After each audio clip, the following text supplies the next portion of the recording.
আমার পড়া হয়ে গেছে, তুই লেখ না। তুই ব্যস্ত থাক। হ্যাঁ, তুই ব্যস্ত থাক। আমি ব্যস্ত নেই, তো আমাকে ব্যস্ত থাকতে বলছিস কেন? হ্যাঁ, লেখ না। এখানে বিচি বিদেন। তুই কাজ কর। আমার কাজ সব হয়ে গেছে, তুই লেখ না। তুই লেখ না।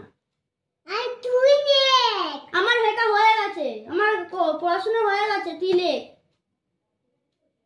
তোর হয়নি, আমার হয়ে গেছে, তুই লেখ। লেখ। নিচে তো এইখানে লেখ 1 2 3 4 5 লেখ।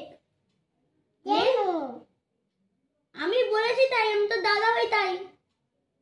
দাদুয়ারি। হ্যাঁ, দাদুয়ারি।